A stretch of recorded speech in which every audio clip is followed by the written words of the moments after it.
Welcome to New Hampshire Politics with John Burt. I'm John Burt. I want to thank you for joining me today, and today we have a very special guest, and he is Representative Dan Hynes. Thank you, Dan, for coming on. Thanks for having me back, John. Yeah, and you live down in Bedford. I live down in Bedford. And we have some special news for the viewers. We have some special news for the viewers. So I'm now running for state senate in District 9. That's an oddly shaped district, but in the east it's Bedford, all the way out to the Peterborough area, some towns in Cheshire County, and that's Andy Sanborn's seat. He's not running for it again as he's running for Congress, so it's an open seat. Yeah, and Andy did well. Andy did well. He liked in Bedford, and he's been reelected that seat a few times. We need to continue to keep that seat a Republican seat. Absolutely, because I think he's from New Boston that used to run against him. So in the past, Nyquist had run against him. Nyquist this time isn't running. Oh, he isn't? No, but unfortunately the Democrats, they have 3 people running, and they have, they're as progressive as you can get. So one of them, Fernald, was a former candidate for governor. His entire platform was an income tax. He is still standing by that, so I see his signs out there, mainly in the Peterborough area. And he has a nice slogan. It's "Axe the property tax." I'm thinking, that's great. I want to axe the property tax. Yes. But when you ask him what part 2 of his plan is, it's to institute an income tax. So that's where we hugely differ on that approach. But usually, isn't it? I don't know if I can say that word. If you want to say it for me, the income tax word. Isn't that usually the kiss of death in New Hampshire? It is. No, for the most part, most people don't like it. Republicans don't like it, undeclareds don't like it, and a fair amount of Democrats do not like it. Yeah, that's right. It's not popular, and for good reason. It just would not work in New Hampshire. It would get rid of our New Hampshire advantage, and I know what would happen. They would not decrease the property tax. Other states have tried this. They implement an income tax, and the property tax stays the same. They would just increase spending. That's all they would do. Yes. Yep. That's all they ever do. Right. Vermont, Massachusetts, all of them around us, that's what they do. When they add another tax, they're saying they're going to reduce it here, but then it never does. Nope. Yeah. Well, I'm glad you see that, but unfortunately, your competition doesn't see it. Yeah. Well, if that's their messaging, I'm fine with that. One of the other opponents, basically they want to roll back the business profit taxes, that the decreases that we have made over these past 2 years. They think it's unfair. One of them called them unwanted. I'm a small business owner. I can tell you I want those business taxes to be cut as low as possible. They are actually an income tax. So while New Hampshire doesn't generally have a broad income tax, if you're a business owner, you have an income tax. A lot of other people pay an income tax in New Hampshire. And I'm fine with them promoting that theory because, again, I don't think people want that. And if we look at what happened the last 2 times that we reduced the business profits tax, revenue actually went up. We are so overtaxed that now that we finally decrease it, businesses are able to expand, and it's not costing us money. It is further growing our economy. So I don't know why they want to shun our economy like that. No, it doesn't make any sense because I don't know if you were up to the State House, but we reduced it by 1/4%, the business profit tax, or I can't remember which one it was, the enterprise tax, but we reduced one of them just 1/4%. And $200 million more approximately came into the state. And they're like, whoa. And it's like, okay, a blind person could see that would happen. And so they want to roll it back. They want to roll it back, and I want to see it decrease further. Let's get another $200 million coming into the state. So they really don't have a message. Their message is higher taxes. Yeah. Well, but I don't think that's going to sell. I hope not. Not in your district. Yeah. Because I think when Andy ran, I think he ran as a conservative, which he is, and he's done very well. And I think you're going to run the same. I mean, your voting is pretty close. Yeah, I think I agreed with how Andy voted well over 90% of the time. Yeah, that's pretty good. I consider myself. I'm looking to be the conservative voice in Concord, so I would vote for smaller government. Basically, I want the government out of my wallet and out of my bedroom. Yeah. Well, we're going to miss you in the House. Because especially I'm on criminal justice, and you I visited know. me a lot. I visited you a lot, and you were one of the ones who usually liked my bills. So I'm glad to see that we didn't always get across the finish line, but I did get your support on a lot of those bills. Yes. Yeah. No, you did good up there. Now, one thing I do want to talk about, because You do know I'm the gun guy up there. You're the gun guy. Yes, and I did want to talk about that. I did notice one of your pictures that you sent me. It says "We love gun control," and it shows the people here. Hitler and a few others, Castro. You know, I know where you are on it because I've watched your votes over the years. But tell the voters, where you are on that issue. Right, so I'm a proud NRA member. This term I received an A from the New Hampshire Firearms Coalition, and they have endorsed me in this race. And the past term, I would not vote for anything that would restrict it's our constitutional right to bear arm, whether it be for self-defense or other things laid out in the Constitution. I fully support that 100%. Now, what do you do when you see, I'm sure your opposition's going to say this because I'm seeing, U.S. Congress, candidates and stuff, they're saying common sense gun control. What does that mean, for one? Well, it depends who you ask. To me, common sense gun control is aiming your weapon appropriately before you pull the trigger. I mean, I think we're over-regulated. At the state level, I think we're good. I think the issues are at the federal level. It is. But yeah, the Democrat opponents in the race, they would have ammunition regulations, firearm regulations, so-called assault rifles. And I tell people, I don't own any assault rifles, I own defense rifles. My rifles are for me to defend myself. Yes, and that's exactly what it is, and they just don't understand that. They want you to call the police, which, I'm glad they're there, but it's going to take them 10, 12, 20 minutes to get to your house. Yeah, and I keep seeing, I'm active on Facebook, and I see articles all the time of people using guns to defend themselves. And recently, someone did with the so-called assault rifle, and people say, you would never defend your property with that. This particular instance, numerous burglars broke into his property. He had to defend himself, and that's the weapon he chose, and it worked. Yes, yeah. Well, the next picture that we have, too, is the ATF one. I thought that was pretty good. It was pretty hilarious.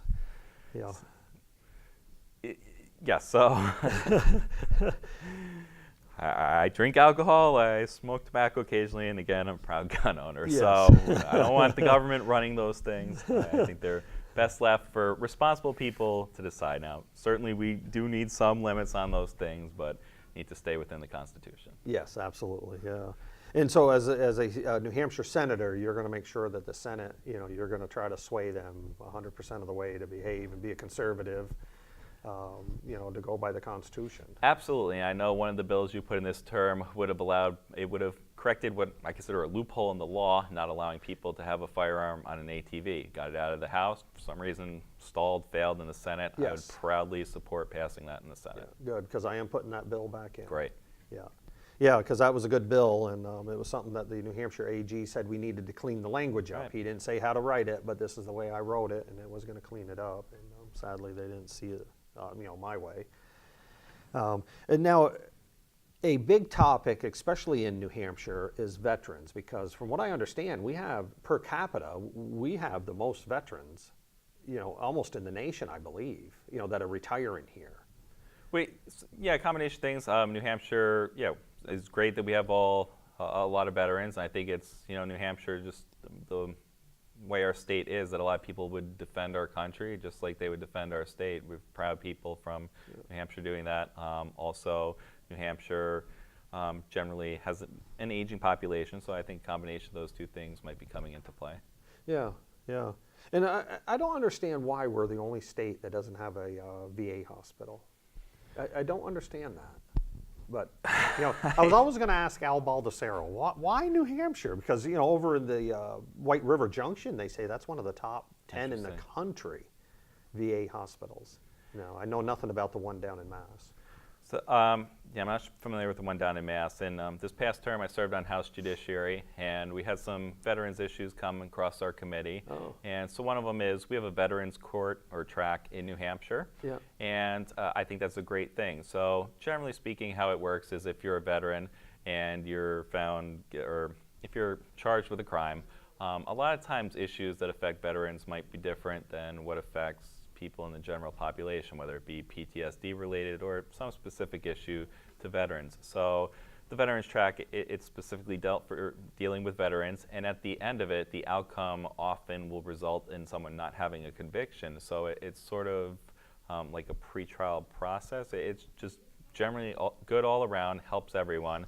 And so we did pass a law that made the practice, of course, they're doing it somewhat uniform, but unfortunately it's not everywhere in the state, so I would like to see that expanded some.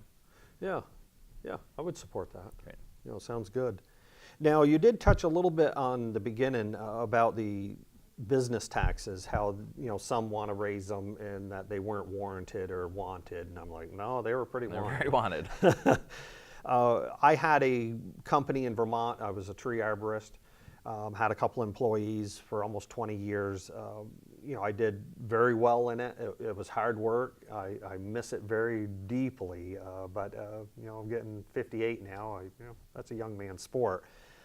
When I came to New Hampshire, I wanted to bring the business. But when my accountant told me it was going to cost me about $12,000, possibly $14,000 more to operate out of New Hampshire because of these higher taxes, I said, ooh, I'll just leave the business in Vermont. So you're going to work to help that situation to make sure that that doesn't happen anymore. Absolutely. I'm a small business owner. I want to do everything possible to help small businesses succeed. So in New Hampshire, it's fairly easy to start a business. That's great. Yep. I think Governor Sununu's been doing a good job reducing over-regulation of certain industries. We certainly need to continue doing that. Lowering the business profit tax further is a good one. Not related to businesses, but I'd like to see us reduce the interest and dividends tax. And I think we can do some work on the various taxes going into businesses. So workers' comp, not necessarily taxed, depending on how you want to word it, but it comes out of the business's bottom line. So Yes, yeah. Certainly an area to work on. I know in the past, Senator Gary Daniels, who I like, proud supporter of, has been working on that issue, and I'd like to continue to work with him on the Senate and hopefully get something done. Yeah, that would be good. And now, is it the enterprise tax is the income tax for businesses? It's or is it generally the other way around. So it's the other way business around. profit tax is the what's profit the income tax. tax. Okay. And the enterprise tax, I try to refer that, I equate it to a sales tax. So basically, we're just taxing off of your gross total. Well, I heard one of them only brings in like 6 to 8 million. I mean, it's a small number. And I'm going, why don't we just get rid of it then? Because wouldn't it send a good gesture to businesses? Welcome to New Hampshire. I'm fine with getting rid of either or both of them. Because I know when I first took my first term in 2010, we were in the high 40s for not being business friendly. Yeah. And over the years, cutting a 0.25% here and there, we're like, mid to low 30s now. Some say we're in the high 20s, but we're in that ballpark, which we are working in the right way. Yeah, and another thing I'd like to see us address is occupational licensure reform. So we put in Yes. some bills with that this year. They didn't go anywhere good, but certainly something to bring up again. Basically, what that is many industries, you basically need to ask permission for the government to work. And it makes sense for certain industries, doctors, lawyers, a lot of things. You would want people to have education or background in certain things, but when you need hundreds of hours to be a florist or some other nonsense, that's not serving anyone. No. I even go right down, and I know, the haircut girls ain't gonna like it, but why? If I go to Jackie over on the west side, if she gives me a bad haircut, I'm not going back. That's right. I like Jackie. She's 76 years old. She curses like a sailor, and I go in there, and she's a huge Republican, big supporter of mine. She gives me a good haircut, so I'm going back. Yeah, I've never been injured by No. getting a haircut, which No. is a good thing, but I don't think it's because of necessarily or all these regulations that we have. Yeah, we are I heard we're over-regulated more than California. We have a lot of over 200. regulation. Yeah, we got to get them under control. Now, the next picture I wanted to bring up was it looks like a kangaroo. It is. So I love to travel. A couple of years ago, I was fortunate to go to Australia. So that's my selfie I took with me and a kangaroo. Ah, yeah. Did they bounce around a lot?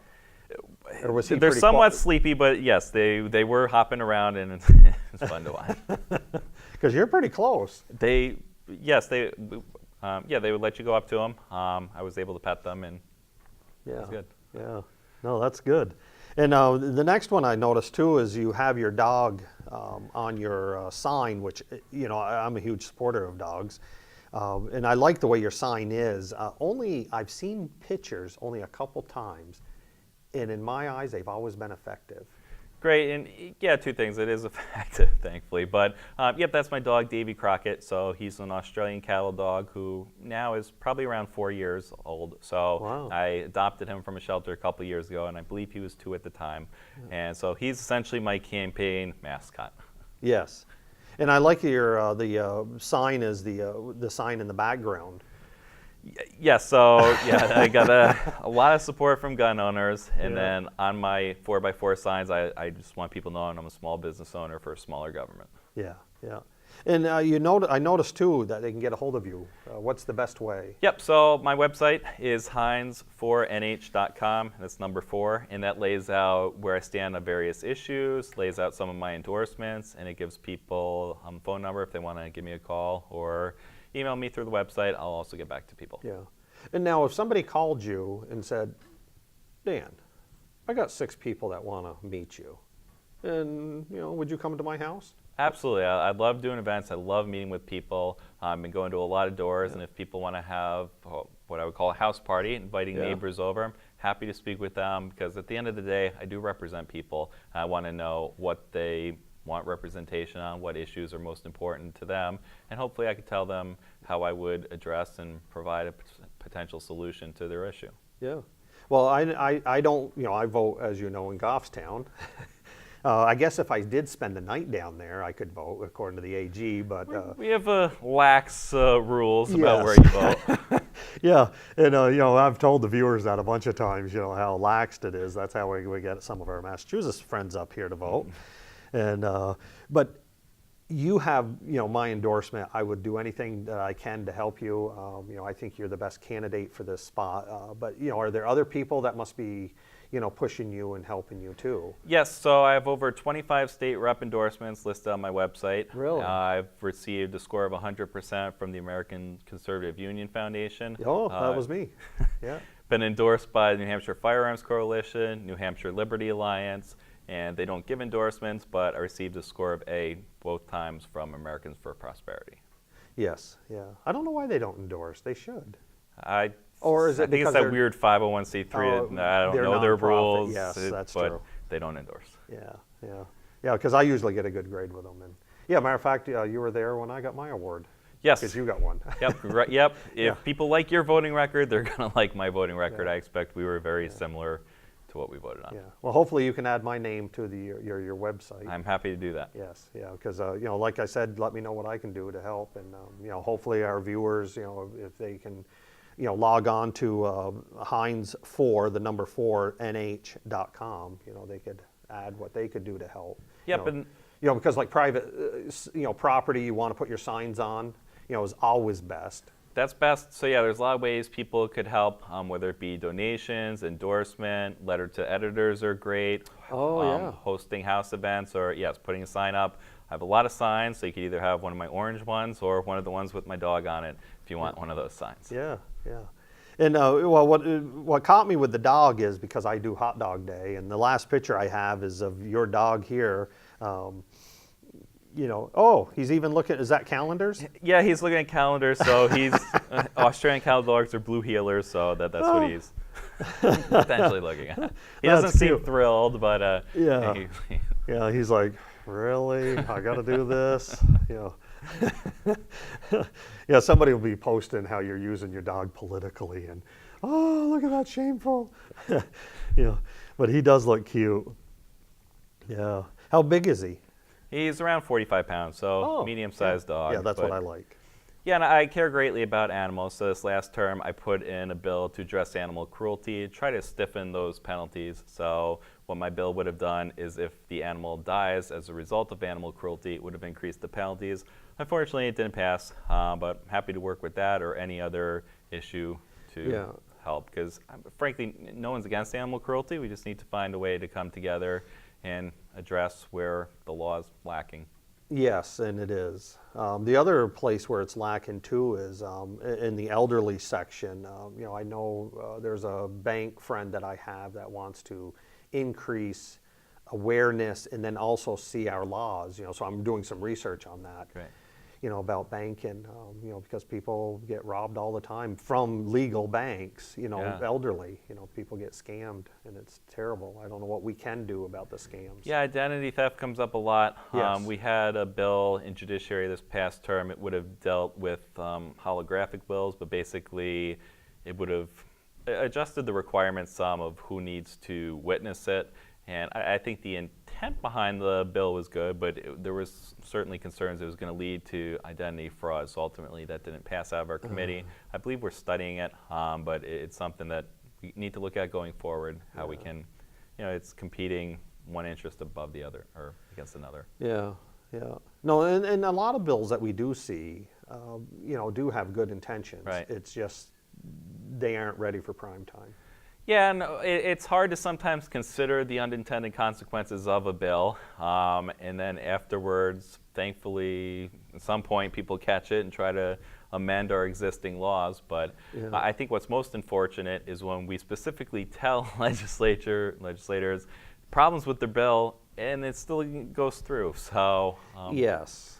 I was happy to be a state rep. I really enjoyed it, and I liked speaking from the floor. So I spoke a lot, and I know you speak a lot, and I tried to follow your 3-minute guideline because I think if you can't get your message across in 3 minutes, you're not going to get it across. Yeah, yeah. So when you get to the Senate, you're going to keep that 3-minute rule, and I know it's a different animal over there. It's a different animal over there. They like to debate back and forth, but I love debate. So I am an attorney. I have a background as a trial lawyer.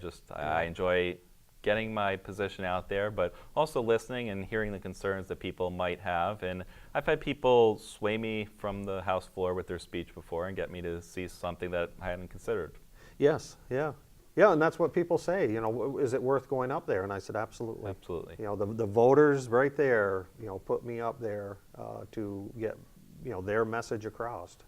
And I go up there, as you know, a few Yes. times. Yeah, I don't, and the biggest thing is you don't want to overwhelm, wear your welcome out. Right.